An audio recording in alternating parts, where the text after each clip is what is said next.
Good evening, ladies and gentlemen. Welcome to the Monday, July 1st, 2019 West Fargo City Commission meeting. Would you please join me in a pledge of allegiance? I pledge allegiance to the flag of the United States of America, to the republic which is one nation, under God, indivisible, with liberty and justice.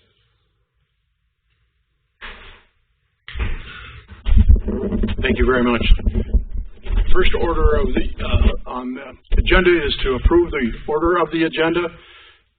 There is one change that's been made by the commission, and that is item number 2 on the regular agenda, review conditional use permit for 906 19th Avenue Northwest, requested by Planning and Zoning Tim Solberg. It's been requested that we remove that for this meeting, and it will be discussed at a future date. So item number 2 on the regular agenda has been removed. I move we approve with the amendment to the agenda. Thank you, Commissioner Olson. Is there a second, please? Second. Commissioner Thorstead has the second on that. Is there any further discussion? Hearing none, we'll proceed to vote. All those in favor, please signify by saying aye. Opposed? Motion carries. Thank you. Next order is item C, approval of the minutes for June 17, 2019. They have been distributed, pages 2 through 5 in our packets. Thank you, Commissioner Simmons. Is there a second? Second. Commissioner Olson seconds. It's been moved and seconded to approve the minutes of the June 17, 2019 meeting as distributed. Is there any discussion? Hearing none, we'll proceed to vote. All those in favor, please signify by saying aye. Aye. Opposed? Motion carries. Thank you, Commissioners. Next order of business is item D, building permits. They have been distributed. The report has been distributed to the Commissioners.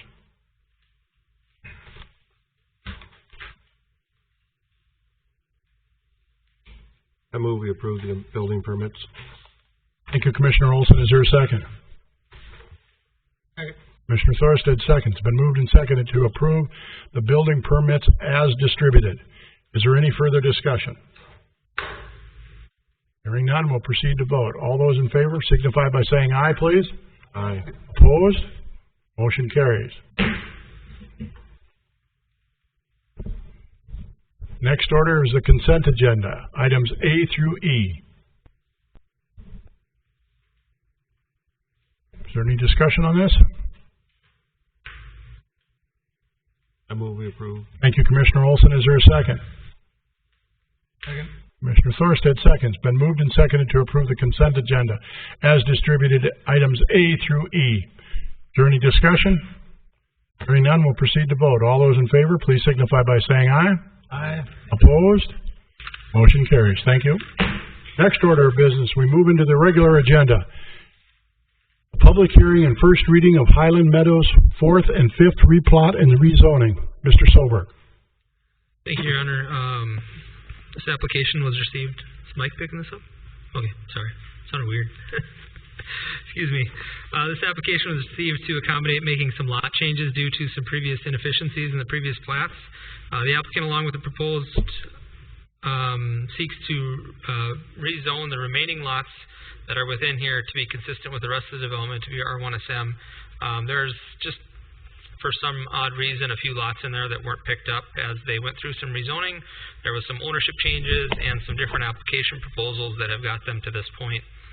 Upon review of the application that they submitted initially, it was determined that they should split this into 2 separate plats. So initially it was one application, but because all the lots weren't connected congruently, the recorder's office determined that we needed to have it 2 plats. So that's why it's Highland Meadows 4th and 5th. It's all within the same area. Density is going to increase here by 16 lots.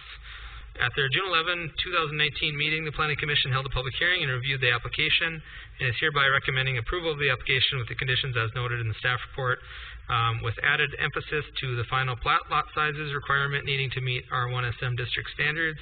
We'll review that when we see the final plat.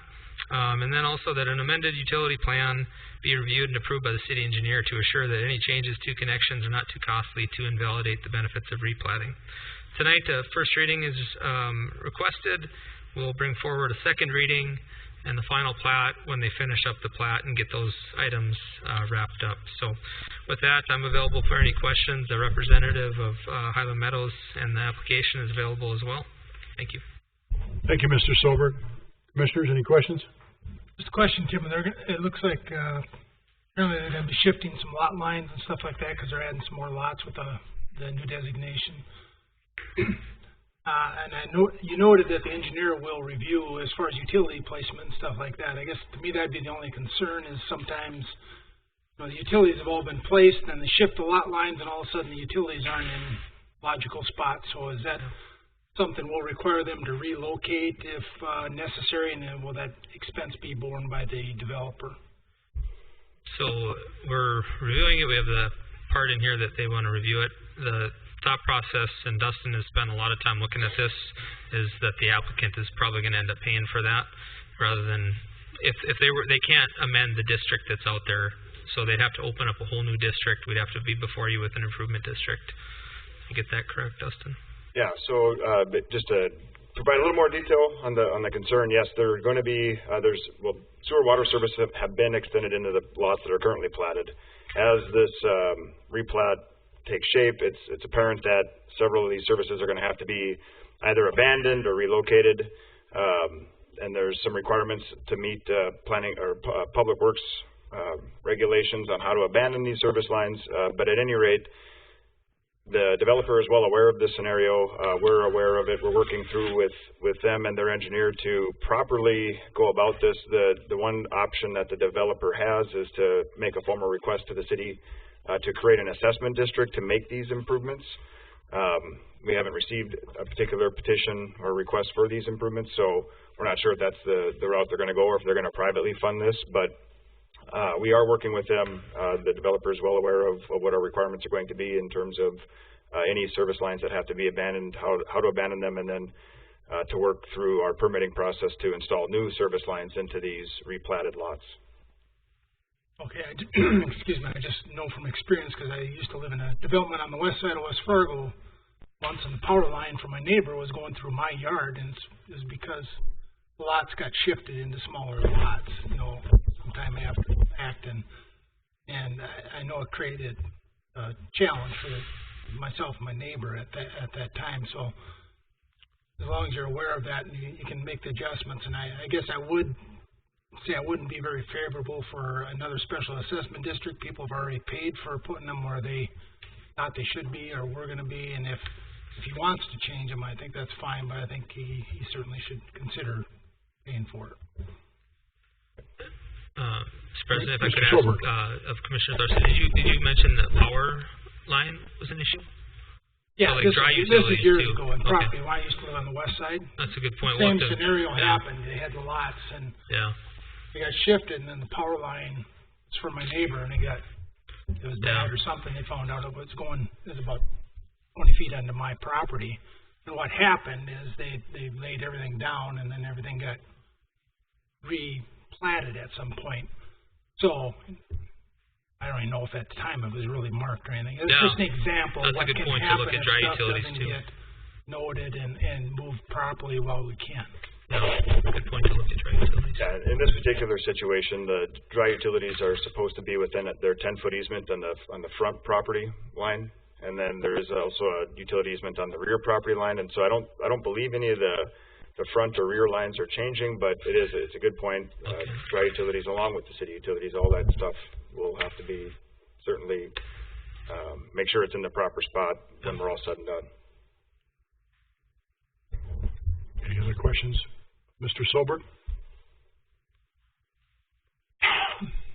Hearing none, we'll close the regular agenda first reading on Highland Meadows 4th and 5th replat and rezoning and go into the public hearing.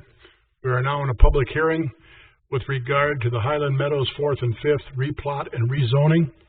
Is there anyone who would like to speak to this item on the agenda? Is there anyone that would like to speak to this item on the agenda? Is there anyone that would like to speak to this item on the agenda? Hearing none, The public hearing is closed. Commissioners, your thoughts? There's no opposition. I'll make a motion to approve with the 6 recommendations. Commissioner Simmons moves. Is there a second? Second. Commissioner Olson seconds regarding the first reading of the Highland Meadows 4th and 5th replat and rezoning as outlined by Mr. Solberg. Is there any further discussion? Hearing none, we'll proceed to vote. All those in favor, please signify by saying aye. Aye. Opposed? Motion carries. Thank you. Next order of business is item number 3. The final plot approval of the Schatz Ranch, first edition, 4812 Cheyenne Street. Mr. Solberg. Thank you, Your Honor. We received this application to accommodate the ability of the applicant to construct a non-farm, single-family dwelling in an agricultural zoning district. This was the application from Deon Schatz that you reviewed last week. We did not review at that time the application itself, just looked over the sewer hookup fee. Development of certain items may be permitted conditionally through this process with certain exceptions and conditions. The applicant here is fulfilling the conditions and requirements of the ordinance by getting a conditional use permit in ag district. You do have to plat. The city's new comprehensive plan here does not necessarily encourage increased development of agricultural lots. However, the proposal simply replaces one non-farm single-family dwelling with another. However, we still have to go through the platting process. Additional right-of-way or changes in access do not appear to be needed at this time. You can see the current access aligns nicely across the road. Right-of-way along Cheyenne Street here is adequate, even with planned improvements in the future. In recent like development scenarios, previous one to the south, they actually rezoned it to a residential zoning to accommodate having more than one home on it. In this case, she just wanted to have one home, but also have this large accessory structure that was already there. So it was determined at that time that a conditional use permit would be the appropriate way to go about this. With regard to criteria for granting a conditional use permit, we do not have any concerns. At their October 9th, 2018 meeting, Planning Commission held a public hearing and reviewed the application and is recommending approval of the application. The conditions that they had are listed in the staff report. One of those conditions was similar to the Tevier addition to the south, that they would pay that sewer hookup fee. As was discussed at last meeting at length, I believe the idea was potentially that they would escrow that as staff looks to making amendments to that process in the future. We met today with engineering and our attorney and city administrator. I'd say that there's some thoughts moving forward as to how this should be memorialized in an ordinance. There was some good thoughts brought up about how there are people that may hook up to our sewer, but might do so in the future without an improvement district. So right now, we're not really ready to make a determination as to how this one specifically should go. I would say that Tevier addition, if you're looking at precedents, did have to have the hookup fee paid. But there is this thought that, potentially as people hook up is maybe the better approach sometimes to having them pay that hookup fee. Without an improvement district here, there wouldn't be that hookup fee. So with that, I'd probably allow, if I could, Mr. President, our city attorney and city engineer to speak to that any bit further.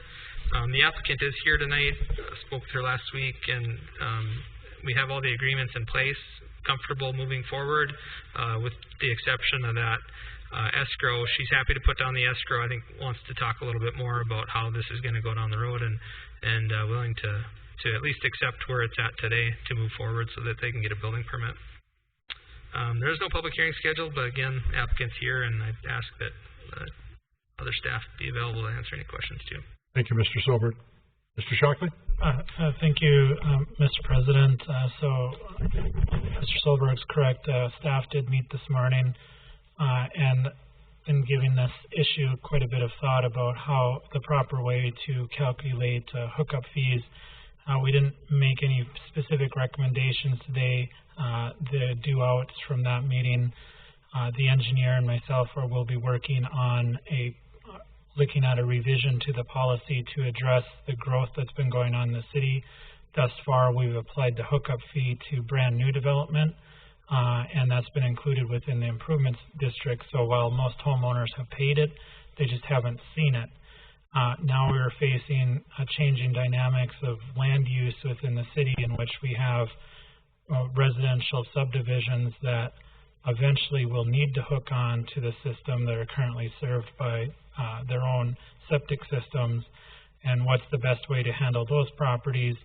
I can say from an initial standpoint, for new developments that are greenfields, we'll probably continue to handle it in the same way, but we'll be looking to address the existing properties and then properties like this, and then also looking to what's the sewer capacity allocated to that particular lot, and how does that work with, if, not saying that this would happen on the lot, but what if it was redeveloped in 15 years to an apartment building that had 500 units, or high-end condos, or how do we recapture that sewer usage, and then also reviewing how do the infrastructure costs or the oversizing throughout the city fit into that sewer cost. So trying to take a comprehensive review of how that sewer hookup fee should be looked at, and I would envision that we'll come forward with a policy that would be codified in an ordinance, so it's very straightforward, so that there's no speculation about how the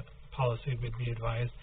I'm thinking we're going to try to have that policy to the commission within 90 days. So. Okay. Thank you, Mr. Shockley. Anything else on this issue? I have one question for John.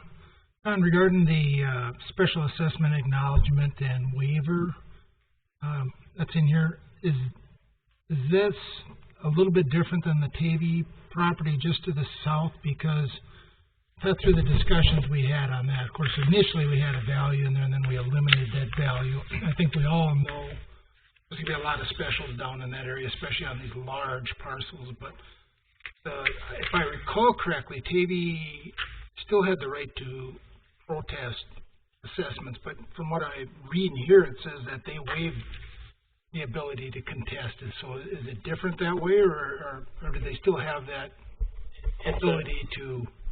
I mean, we know sewer and water you can't, but on other things, could they protest the?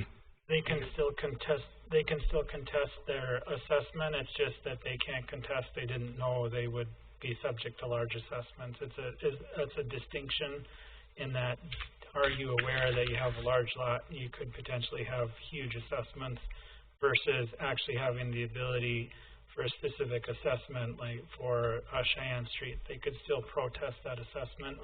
They just can't come back to you as a commission and say, well, nobody ever told me that I was going to get a big, huge assessment.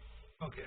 I wasn't clear on how that was intended. It says they can't contest. Well, they can't contest the fact that there's going to be specials. We'll put it on the record.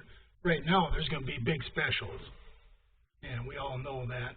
So, okay, I just wanted clarity on that they weren't, taking themselves out of the special assessment process. So, thank you. Any other questions for Mr. Solberg?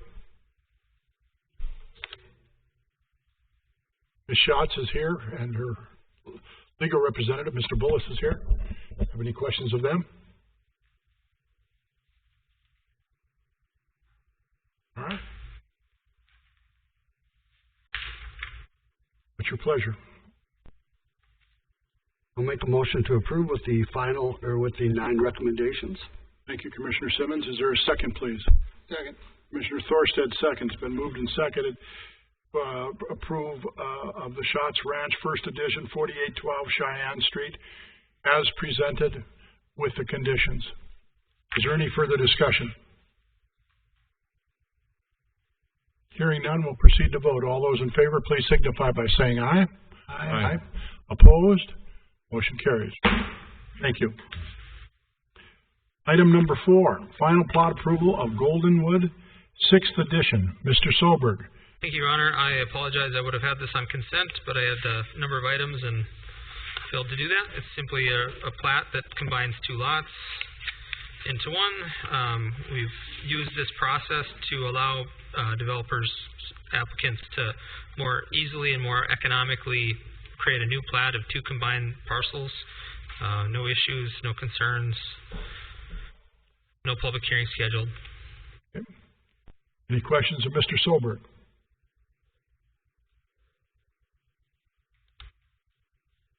I move we approve the Thank you. recommendation. Thank you, Commissioner Olson. Is there a second?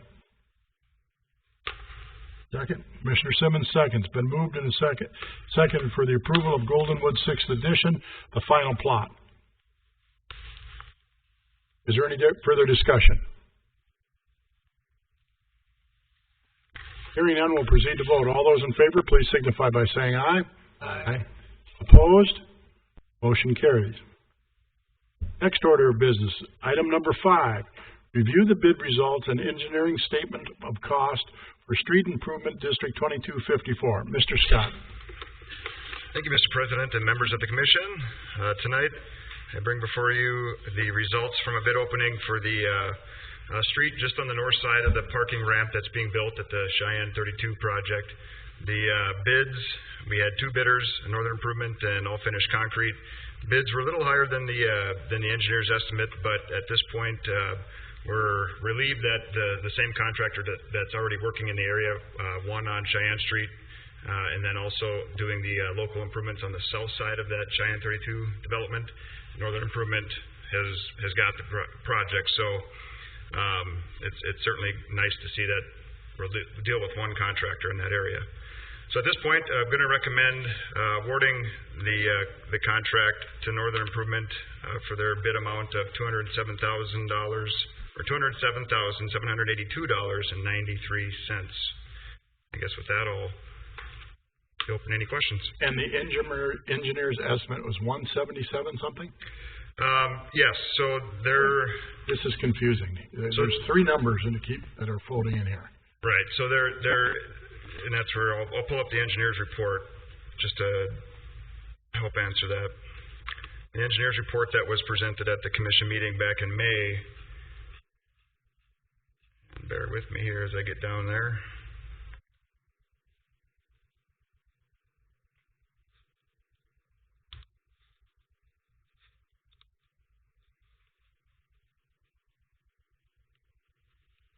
And if I could zoom in. Numbers are 177, 207, and 215. So the 177 is a hard construction number. There's a $37,000 right below that. That's a 20% contingency. So that's basically saying, look, we're at the early stages of this. So with the hard number plus the contingency, it brings their estimate to that 215. We're a little higher, but within realm of reason. And again, at this point, just again, also relieved that we're going to be working with the same contractor that's already in the area. Developer was made well aware of the results and the costs and asked us to proceed with awarding them the contract. And they are the only ones in that special assessment district. Is that correct? Correct. There's 2 developers. 2 developers. Yep. Between Jim Bullis and his development group to the north of the parking garage, and then Todd Burning and Epic, their group, with Cheyenne 32. Thank you. I stated it, I knew that, but I stated it incorrectly, so thank you for that, Dustin. What's your pleasure, gentlemen? Any questions, additional questions of Mr. Scott? Make a motion to approve. Thank you, Commissioner Thorstad. Is there a second? Second. Been moved, Commissioner Olson seconds. Been moved and seconded on the reviewing of the bid results for an engineer's statement for cost of Street Improvement District number 2254 for approval. Is there any further discussion?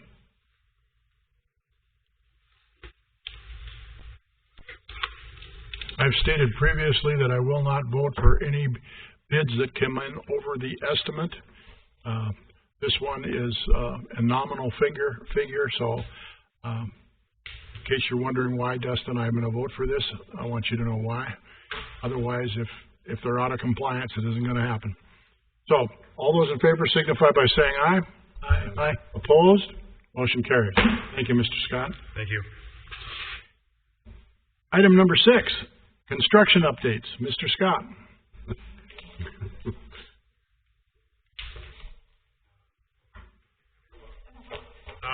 Well, actually, a couple things. Good news, 32nd Avenue and Cheyenne Street intersection is fully back open. Melissa sent out a nice press release on that site. I think you're all up to date. I won't go into a lot of detail. Traffic has also shifted onto the new bridge over the diversion. So segment 2 is starting to progress nicely. Segment 3, down south, we did have a little setback last week. We were hoping to start pouring the northbound drive lanes from 40th to 37th Avenue. There's some delay in getting the cement from Lafarge, so that is going to get postponed a week. We're hoping they get started sometime this week. But that project overall in general is on schedule, if anything ahead of schedule. The other project I wanted to touch on, over the weekend we did have closure downtown on Cheyenne Street. We actually started on Thursday. The Epic and their contractor had to correct some grading issues with the street, so to do so they had to tie into our storm line underneath Cheyenne Street there, so we had a 1-block closure. The road is back open as of this morning. I was out there, took a look at it. They've got a couple things to do, but for the most part it's open. We need to get some testing reports to confirm that the concrete that they poured is in fact going to meet our specifications. So we're hoping that we're out of the clear. We don't have to go back in there, but we'll see how that goes.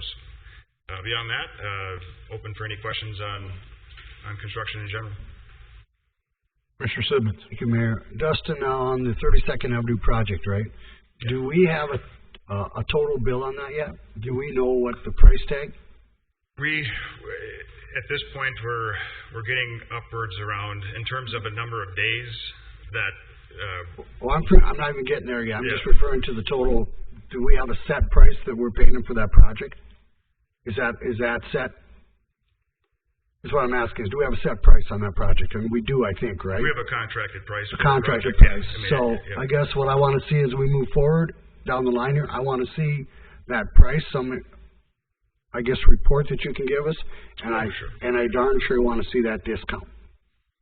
Absolutely, I got fine. You. Yep. I want to see that we get that fine and just not let that go by. Yeah, and so and to the fine, that's the part I was going to say. At this point, we haven't formalized anything yet, because we'll certainly present them the liquidated damages that we think are justified. They'll have their opportunity to come back and submit documentation that can prove that they get some leniency in there. I can say that there'll be some liquidated damages assessed, but it's hard to say what that dollar amount will be until we go through the contract procedures to establish what that number is going to be. But yes, in future reports, I can certainly bring contracted price and any adjustments made based on the delayed construction. Okay, thank you. Any other questions? 94 bridge. Looks like it's coming along pretty good. Where are we at time-wise there? So as far as the DOT is concerned, again, everything's on schedule. I don't know a lot of specifics about any lane changing or shifting in the detours. I don't think they anticipate any of that anytime soon, but as far as I know, contractors on schedule, and they're anticipating the interstate to be complete, that work, at least east-west traffic fully open by October.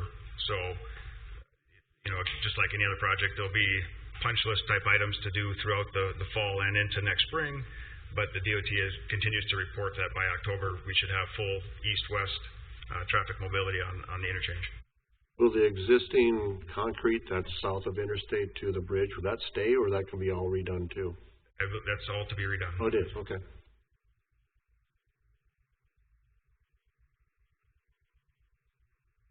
How about your sewer connection going across, interstate and all that? We looked at that last time.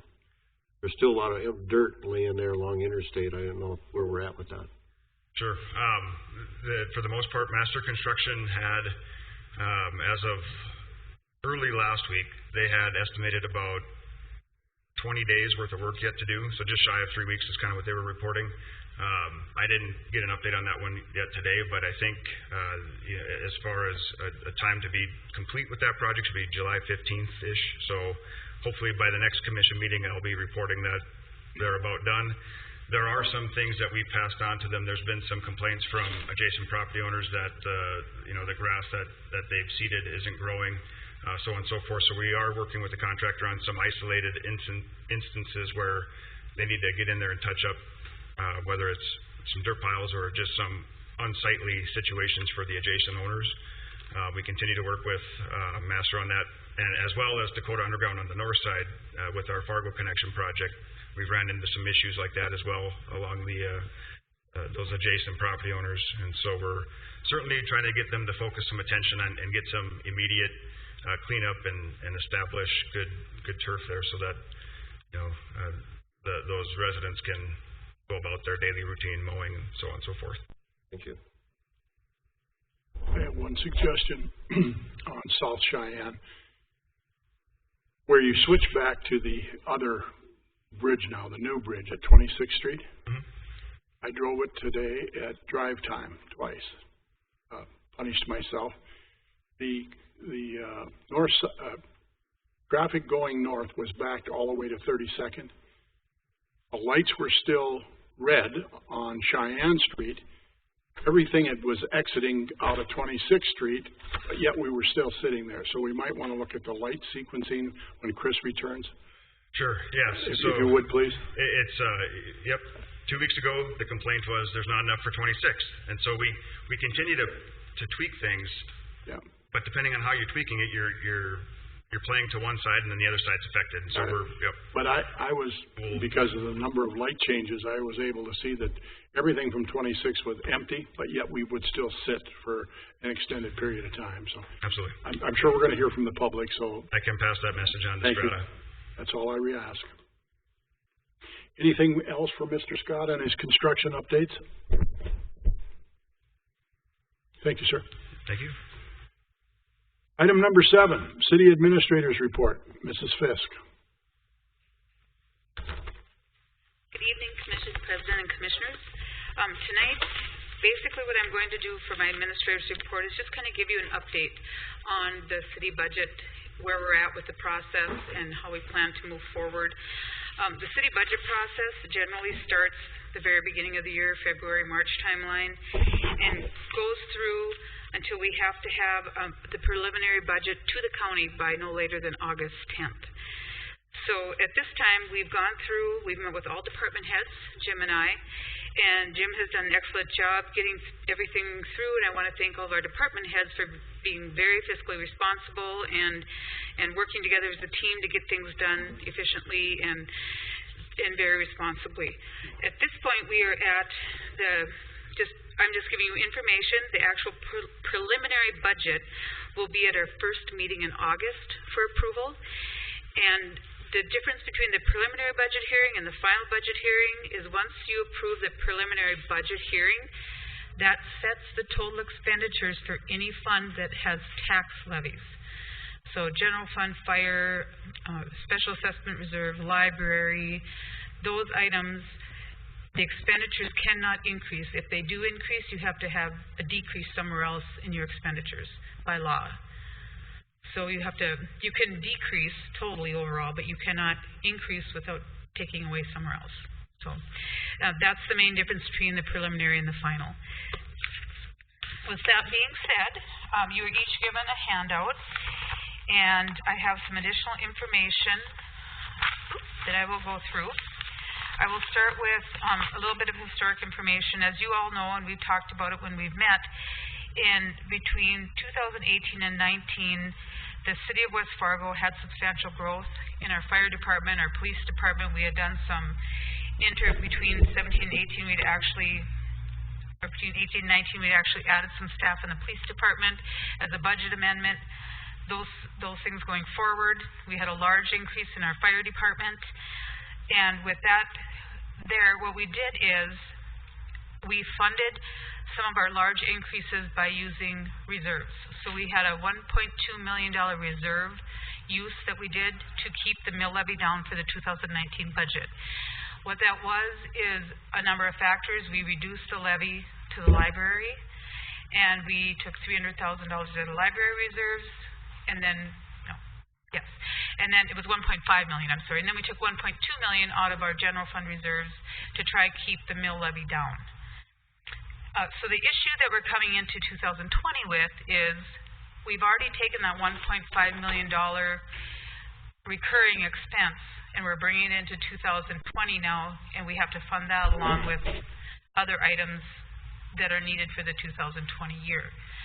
So I can honestly say it was a very, very difficult budget. It was interesting to try and carve out things that we did not need and find revenues that we didn't realize we could pull up.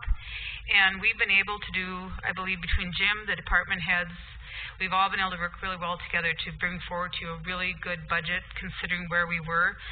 If you look at our historical factors, for instance, just in fire, the actual increase in mills between 17 and 18 should have been 5.41, and between 18 and 19 should have been at least 2.03, and we increased 4.8 and 1.3. Those don't seem like big numbers, but they add up very quickly. Same with the general fund. All the different items in the general fund, for those and people that don't know, that's all administration, that's police, streets, all the other items, planning and zoning, all the departments within the city other than water, sewer, and sanitation, pretty much, and fire are all within the general fund. And so we actually went up between 17 and 18 0.43 mills, but our true mill levy increase, if we'd have increased it according to cost, should have been 4. And then we went up 0.43 for 19, and it was actually 3.74. And I only bring this up because what we did is we were doing the very best we could with difficult budgeting situations and increase in costs. And I think it's really important to point that out as we look forward to the budget that we're bringing you for the 2020 year. If you pull out your sheet and you look through the costs, you will see that the general fund items with transfers taken out are approximately 19.68 million is where we're sitting at. And last year they were at 17 million approximately with transfers taken out. We're still projecting keeping the general fund levy flat. We have found other revenues that we're able to utilize, different revenue sources that will help us stabilize the general fund budget. And they are recurring, they are expenditures that will continue in the future so that we're not using reserves. They're stable revenues that we can manage going forward. For example, we had an increase in our interest revenue. Jim's done an excellent job working with the banks, and that has increased our revenue substantially, which has helped reduce the cost in our general fund for a mill carryover. The other change we have is our city share of specials. That's a fund that whatever we end up having to pay, we have to just turn that back out. So that's just a small increase of $59,000 for the upcoming year. The fire fund, that one has gone up again. We're building that fire department. We didn't cover their full increase last year or the year before, and so we're bringing it forward, and that one has an increase of $709,000 in order to create a good, strong management, keep working on that hybrid department and building out what we need to do.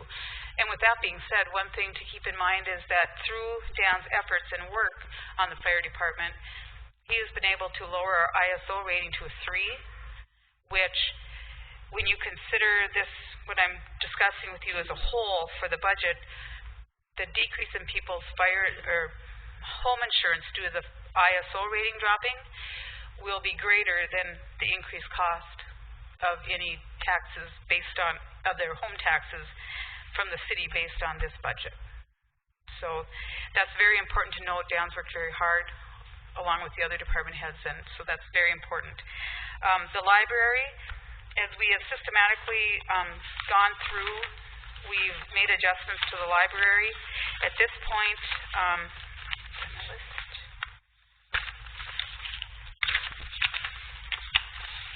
we are, trying to look what we've done. The library went from 9.29 mills in 17 to 7.28 in 18 and 5.47 in 19. And that was again in an effort to keep our levy down and stable.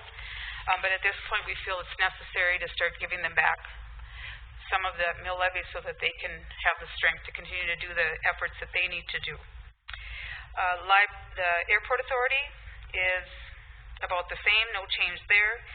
Our special funds, basically sales tax, all the other ones, though, and debt service are items that just kind of come and go, and we watch them. Any money we get from the state for highway tax goes in to help fund our street department, and so that's where our high transfer numbers come in. Sales tax, as it comes in, splits right out into the economic development sales tax portion and our capital improvement sales tax portion, which also have a budget for them, but we move it right in there and then keep it in there so that they can't get commingled and spend too much of the other pot of money, because we're obligated by ordinance to make sure we keep those separate. Our health and sanitation enterprise is doing well. The new rates will do very well for them through this year and next year. And water and sewer enterprise water's doing better than sewer. Sewer is our new one. We're trying to separate all their expenses because they used to be in one fund.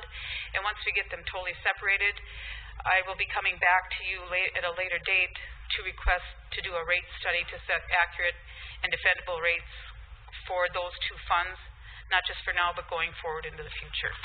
And so that will be at a future meeting.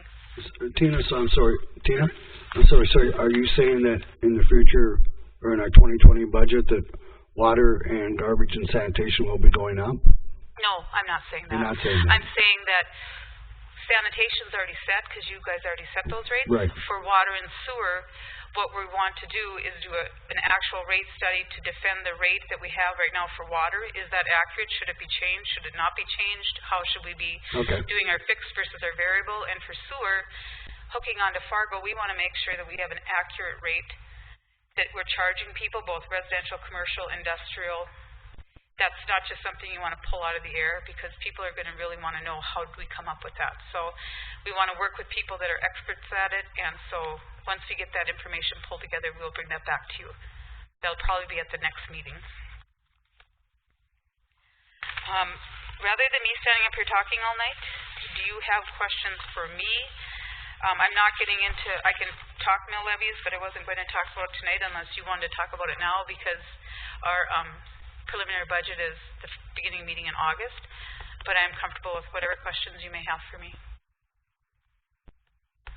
You're going to take what you have tonight and do what with it, Tina? What I'm doing with this tonight is I'm presenting it to you guys to look at, and I'm waiting for feedback to see if there's a consensus of you to change any particular items or pull any particular items out, and I will make a list of those, and we will go back through all those again. So we'll have one more night or one more meeting for sure in between now and the preliminary budget. We will not. No, we won't, unless one of you wants to meet with Jim and I, or a staff person and I and Jim. My thought is I give this to you, you look it over. If you have questions, we're happy to sit down and visit with you. If you have things that you're absolutely adamantly against, we can list those and bring them forward to the commission as a whole with the preliminary budget. Are there changes on this compared to the one that we went over last week? Yes, significant changes. We found some corrections. We found additional revenue sources, so we were able to actually lower our levy that we were anticipating by over 4 mills. I still have many concerns about the budget. I know you did a great job, and you're all working so hard. There's no question about it, Tina and staff. But I still have concerns, but I would prefer to have meetings with you, and rather than bring them up now, and we can discuss them at the preliminary then. The unfortunate part is we have to make a decision that night, and I don't like that either. And that's the purpose of this forum, is for if you guys have issues with items that you know you want to address, I'd rather address them publicly with all 5 of you. But if you want to wait and do it privately, then I'll just bring it forward when we do the preliminary. Make it fair. Well, as the director of finance, I prefer him to do it privately for now, just so we can sit down and we're either going to agree on some stuff or we're not, and then we can bring it to the full board. But I'd rather do that. Are there any other items you want to discuss, like personnel, staffing, any of the other line items that we have in the budgets that we reviewed with each and every one of you? I can pick out some of the things that I know are in there that have been people have had questions on, but I was wondering what your questions are. Well, I continue to want to know exactly where we're at on the water enterprise. You'll have to excuse me with my business experience, but it's a profit and loss statement basically, the revenues that we collect on a monthly basis versus what we pay for water. And I'd like a very delineated report, spreadsheet, if you will, on that. And Mr. Larson and I and you have talked about that, and I won't be prepared to vote on the final budget until I know where that's at. Enterprise funds are again, excuse the expression, but they're revenue. They're places of revenue, and I can't look at all of these expenses and raising the mills to the public without me knowing where we're at on these funds, because we as taxpayers should all expect to pay a reasonable fee for water and sanitation and sewer. And until I see that final report, I'm not ready to vote on this budget. I believe Jim had prepared that for you.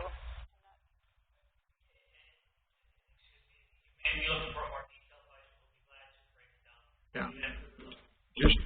Just to know those numbers, that that if the responsible thing for the city is to do is to raise the water a nickel, then that's what we have to do. We can't be supplementing those items where we have control over how successful we are as a city. And that's paramount to me. I appreciate your comments, Commission President. And in our budget, water and sanitation have what you would call in the business world a profit.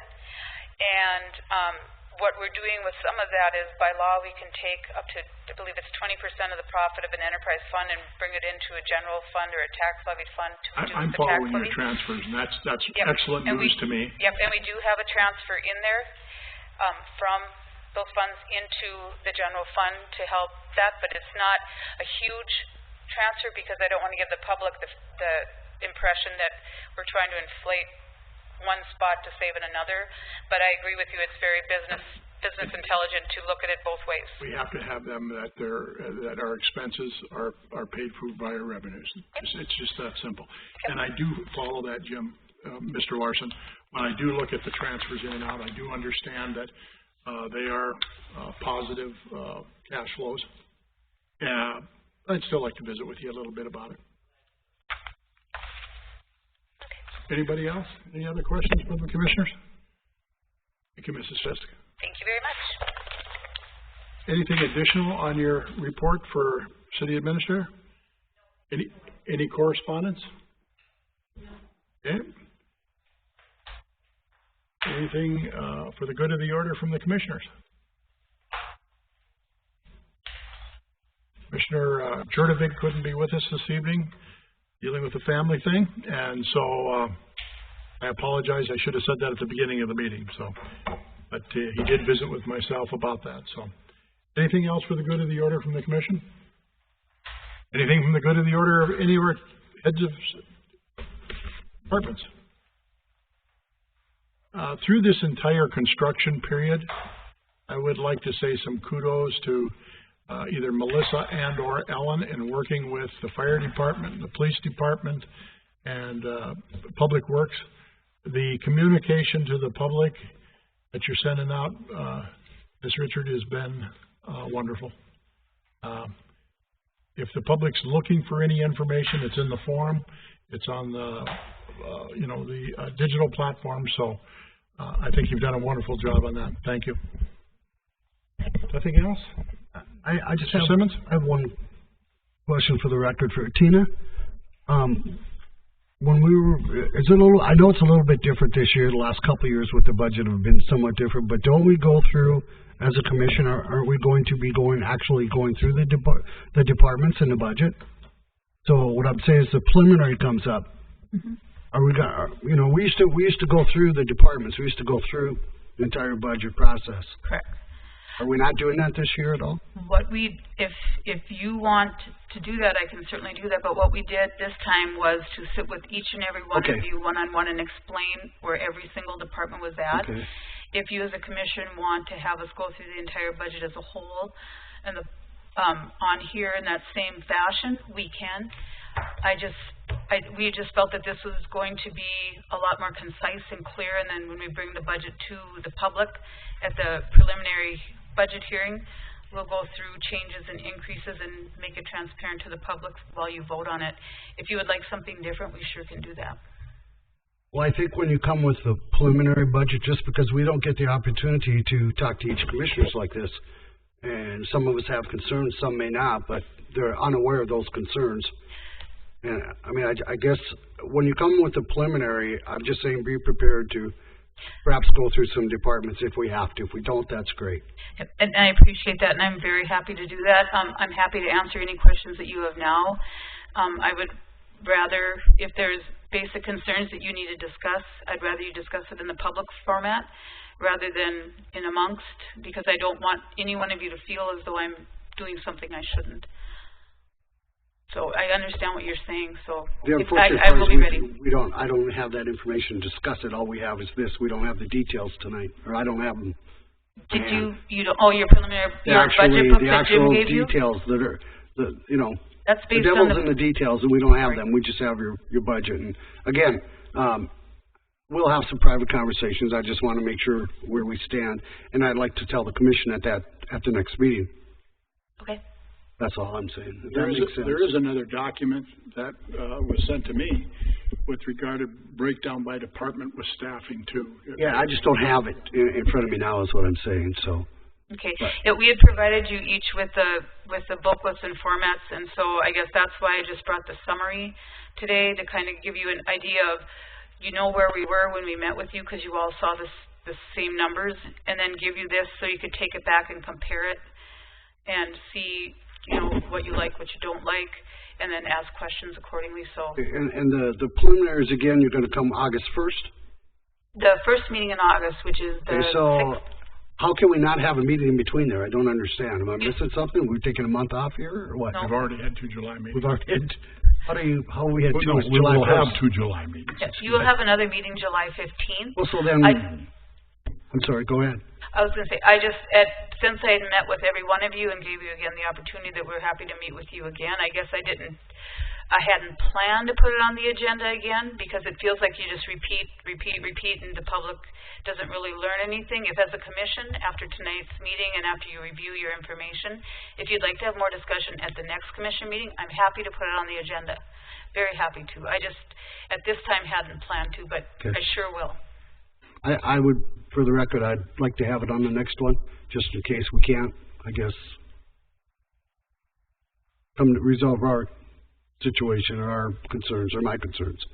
Then before the preliminary, I can at least talk to the rest of the commissioners in the public, like you said.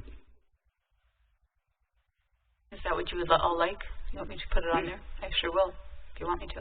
Okay. And we'll do so. Thanks. Thank you, Commissioner Simmons. Commissioner Simmons. Move to adjourn. For a second. Second. Commissioner Olson, been moved and seconded to adjourn. All those in favor signify by saying aye. Aye. Opposed? Motion carried. Have a great 4th of July, everyone.